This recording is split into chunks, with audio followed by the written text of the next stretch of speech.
Hello, and welcome to another episode of Teaching with Inquiry Live. And I wanted to talk to you today just about assessment because June is the month of assessment, and we are going to be talking tonight about testing. So primarily, I wanted to talk about how to make a test and how to make sure that your test looks at the 4 levels of the achievement chart. So we'll look at the 4 different levels of the achievement chart and how to make sure that our test makes sure that we are hitting all 4 of those levels in a way that sets our kids up actually to do much better on a test.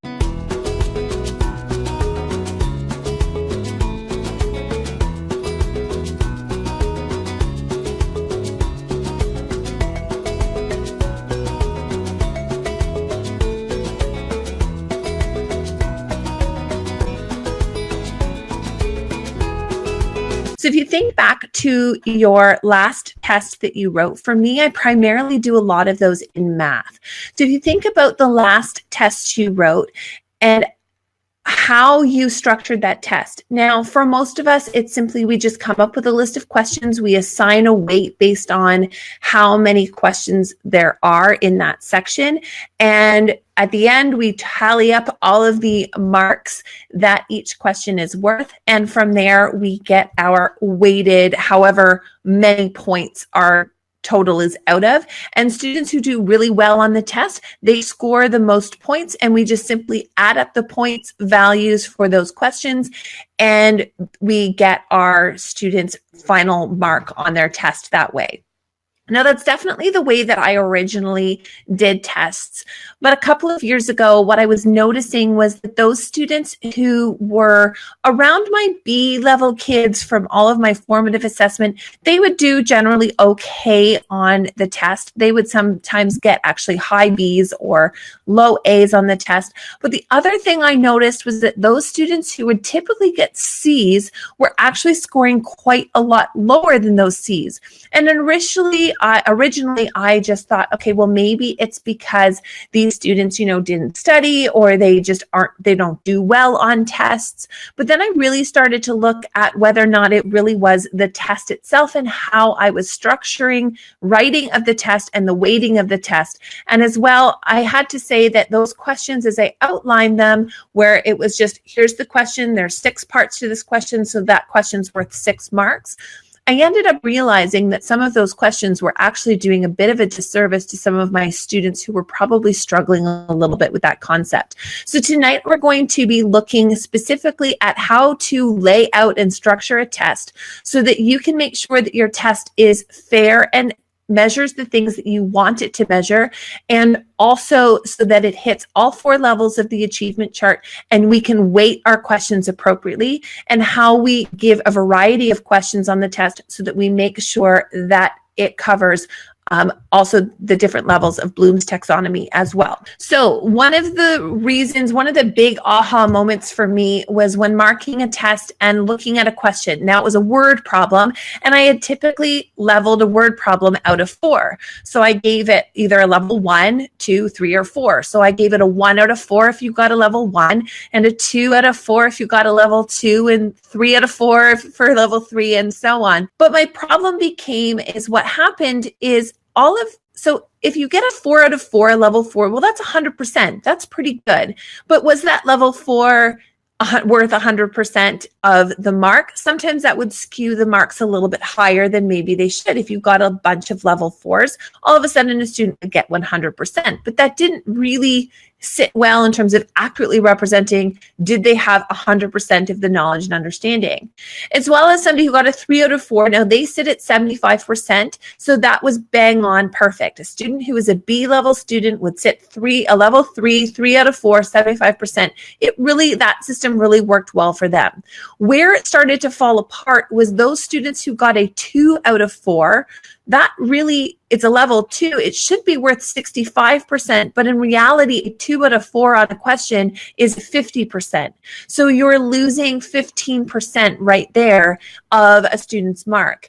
And for a student who shows some understanding, but perhaps is still struggling, so they're still at a D level or a level 1 type of student, really, if you're looking at where their percentage would be, it should be 55%. But if you gave them a 1 out of 4 or even a 1 out of 10, then that 1 out of 4 really translates percentage-wise into 25%. So you're skewing students where really you're marking them only on a leveled scale of A, B, C, or D, where you would typically give a student a D for some understanding. They were actually scoring at a failing mark, so at a 25%.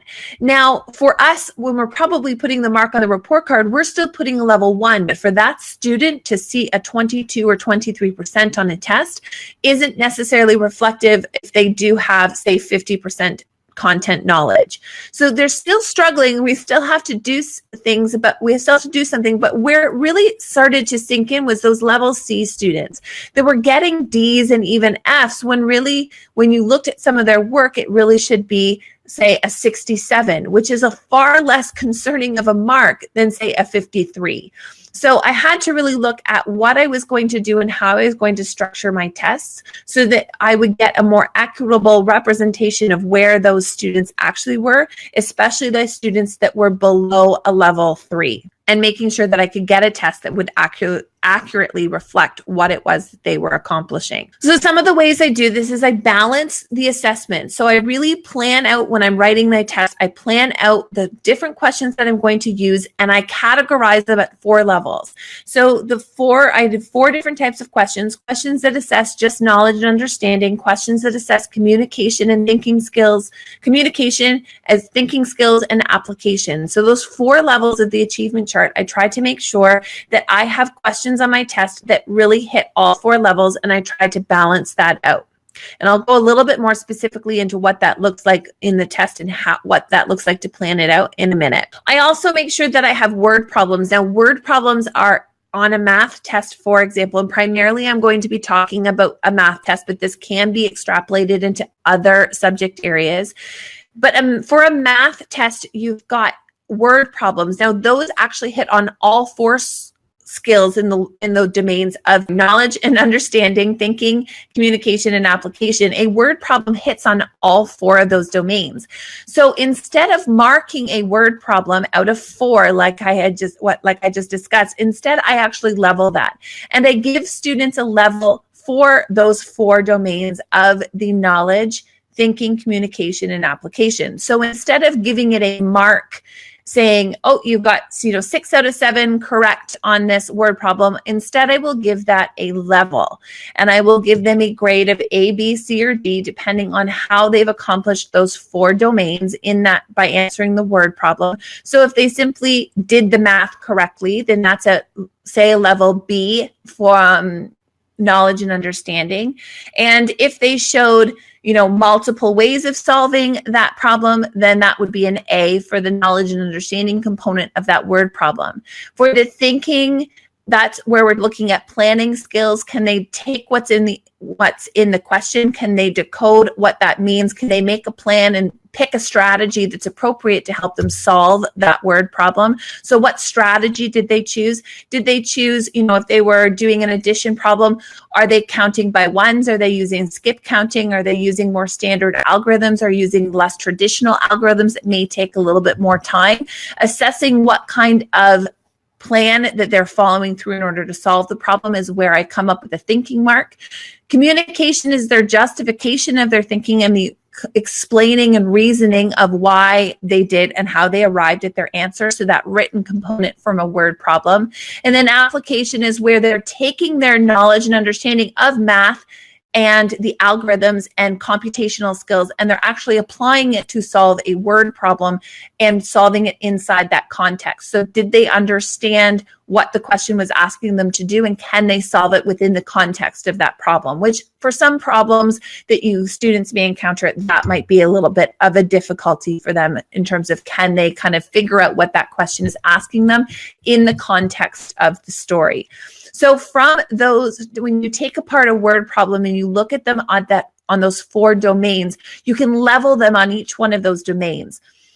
Once you have those levels, and I simply just give them letter grades as a mark for that level, that quickly translates into a mark out of 100. So if you have B's across those 4 domains, then that is 75%. Well, if I give that word problem a mark out of 10, then 75% translates into 7.5 out of 10. Now, I apologize that this is somewhat a little bit technical. There will be a blog post that goes along with this where I will have those laid out for you so that you can kind of see those numbers if you're more of a visual person and need to actually see how that is laid out.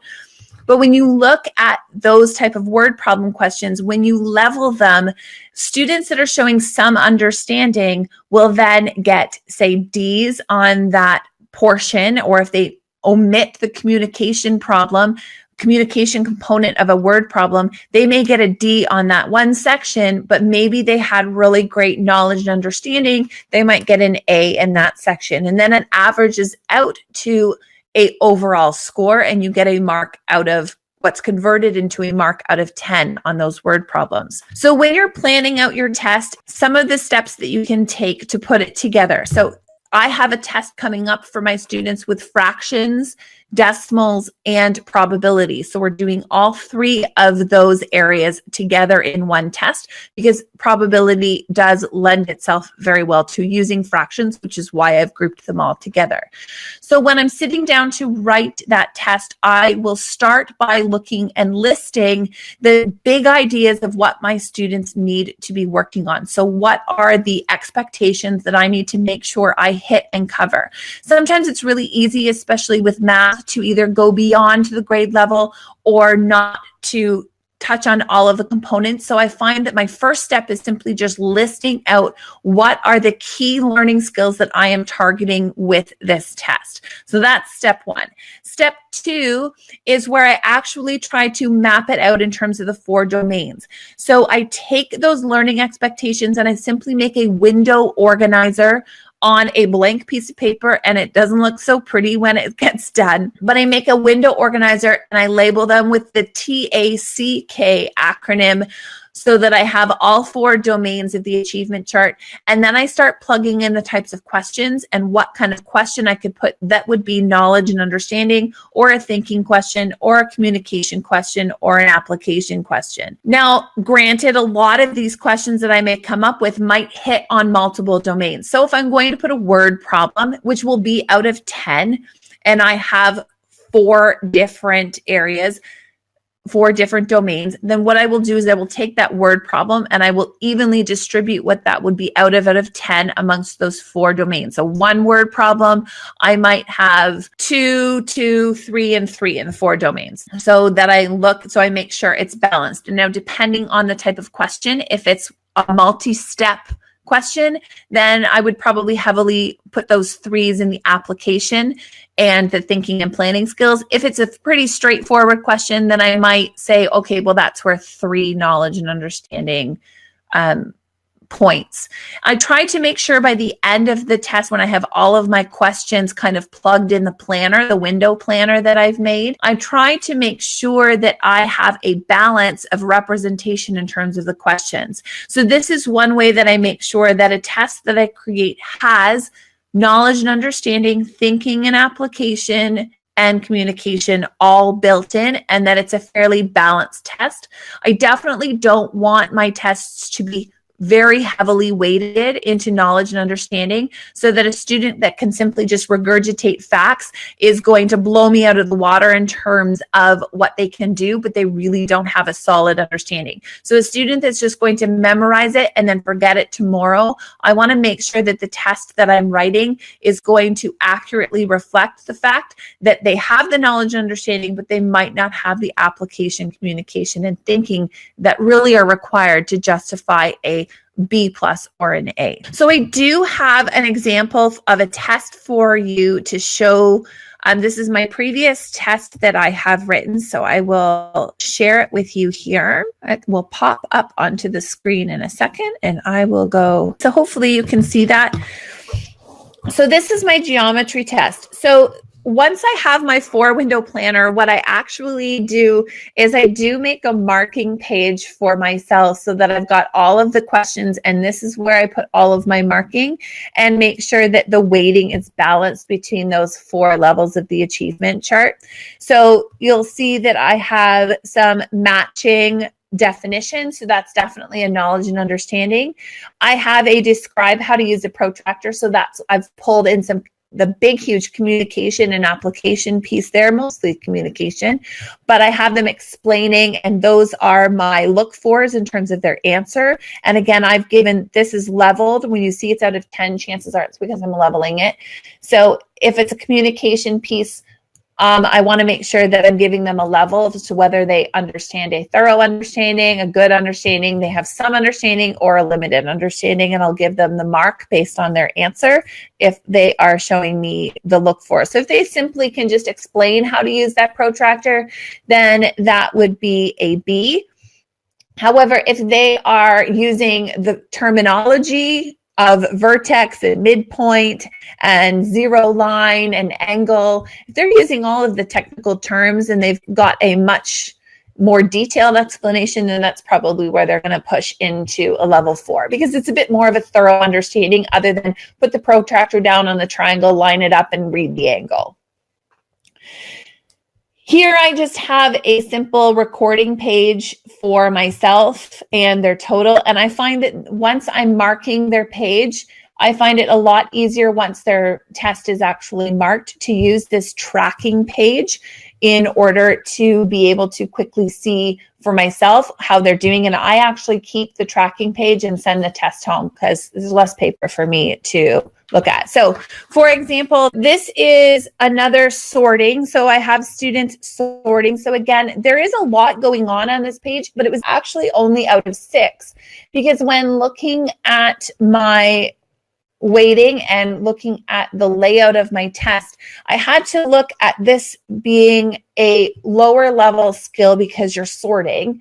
So it's a lower level skill, and it's definitely something I want them to be able to do, is to sort them into those categories, but it doesn't take as much of all 4 of those domains as some of the other questions on the test do. So although there are a potential, I think, of 24 perhaps different triangles that they're sorting, being able to just put a letter in a box down here wasn't as high of a level. So if I had given this 1 mark for sorting each triangle correctly, so although there's a lot of triangles here, if I had given 1 mark for each triangle, it actually would have skewed the overall results and had it much more heavily weighted to that knowledge and understanding piece. So being able to identify where the really thick and juicy, deeper questions are on my test, and being able to look at what the weighting is really does help. And feel free, if you've got questions while I'm going through some of the technical parts of this, just pop them in the comments. I am happy to answer those, to kind of go over what those tests look like and how I come up with those things. So feel free to throw in a question if you need to. This page was the page that was weighted the most heavily and was worth the most information or the most marks on the test. Now, students I gave them the clues up here of what the triangle I wanted them to draw. And from those clues, they had to draw a triangle. They had to label it. They had to measure the side lengths. They had to classify it. I was looking for them to check to make sure that the 3 angles inside the triangle added all up to 180. So there was a lot going on and not a lot of information given. So they really had to be thinking and being able to apply all of those things that they've learned about checking triangles and adding angles and making sure that their triangle was drawn accurately.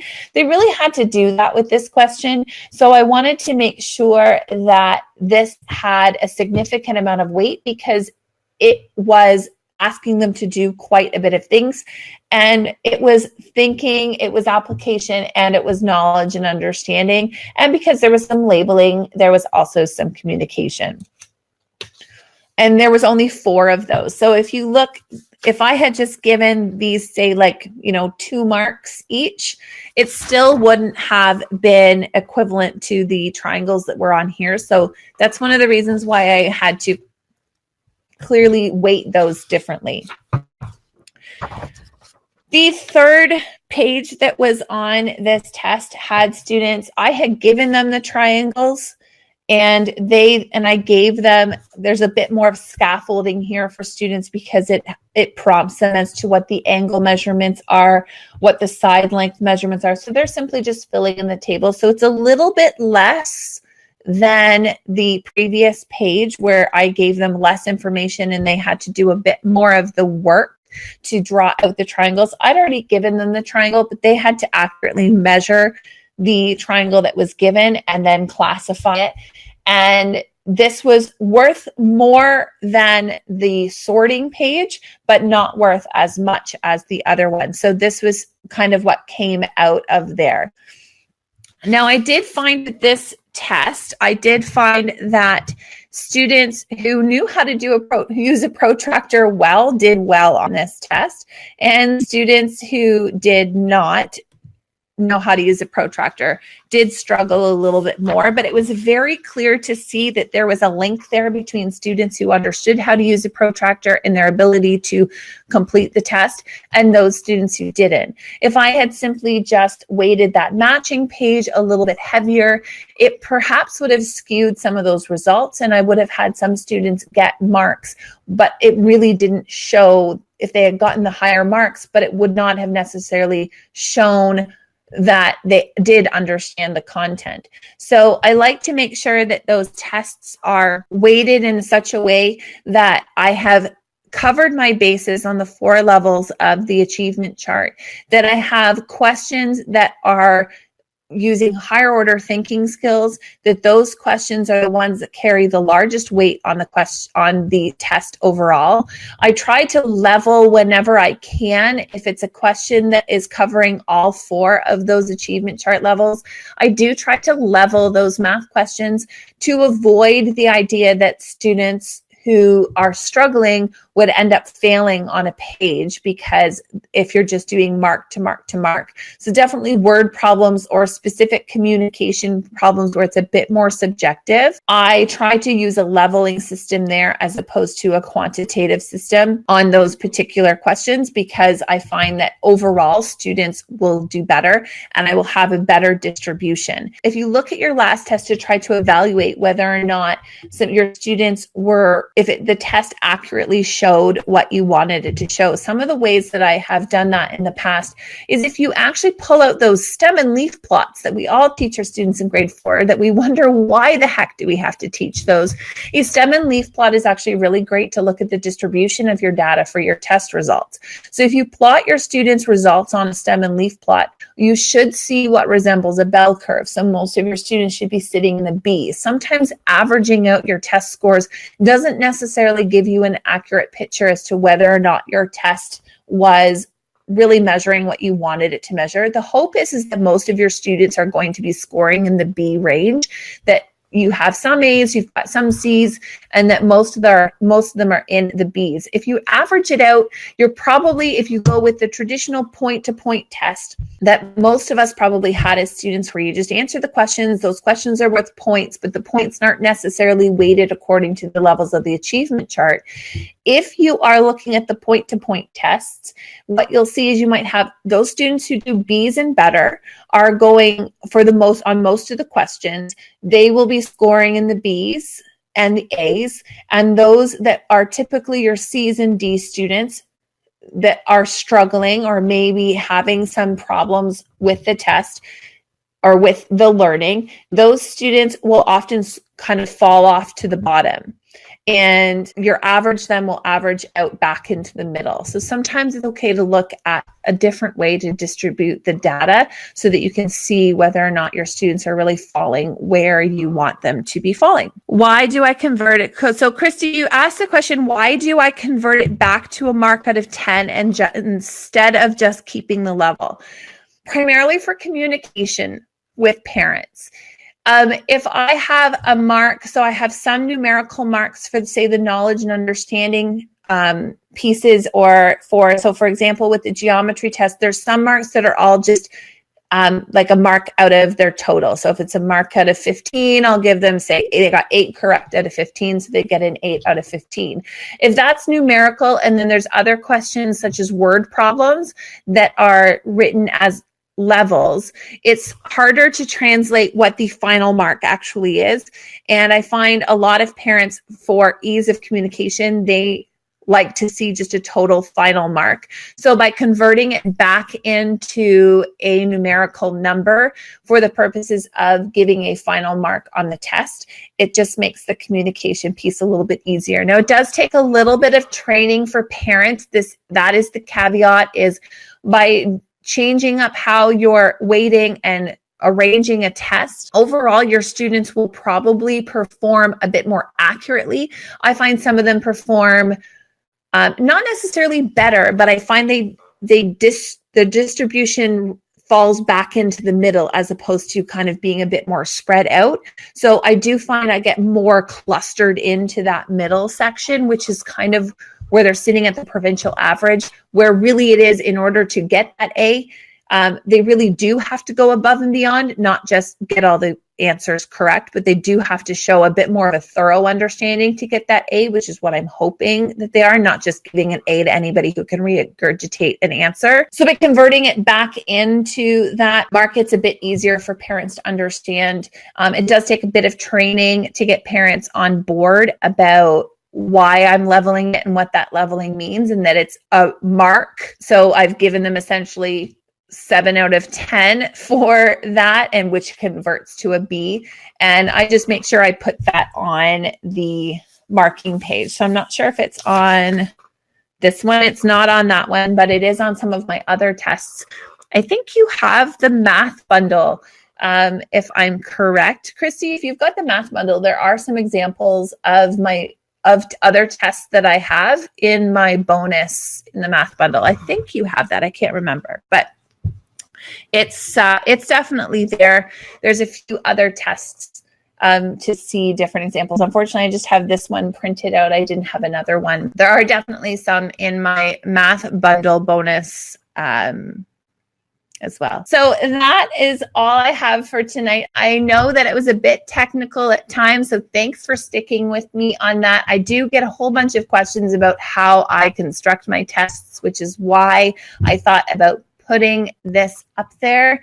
I'm not that I rely on tests too heavily, but I do definitely use them from time to time. It gives me a nice, really quick snapshot. And a lot of the times I do use them for math. So if you have any other questions about testing and how to structure a test, feel free to pop it in the comments, even if you've caught this on the replay, or if you're catching this either on the podcast or YouTube show. Feel free to put your question in the comments. Those pop right into my email the minute you leave them. So I will definitely be able to get back to you. So thanks very much for joining me for another episode. All this month, we are talking about assessment. So next week, we're going to be talking about tracking tools and the different tools that you can use, and sheets and lists, and all of the different ways that you can track assessment data for your students so you can plan ahead for next year. Think about how you've tracked data this year and what your goals will be for next year, because I'm hoping by next week, all report cards are done. So maybe you're not doing a ton of assessment next week, but that's what we're going to be talking about. So join me at 9 o'clock on Monday of next week, where we talk about assessment tracking. So thanks again for joining us. If you want more information about tonight's episode, you can check out the show page at www.teachingwithinquiry.com, and all of the show notes will go up for this episode by the end of the week. And if you want to read the blog post that corresponds with this or any other information from me, you can check out my main home at www.madlylearning.com, and you can check that out, and I will see you here next week. Thanks so much for joining me. Talk to you later. Bye.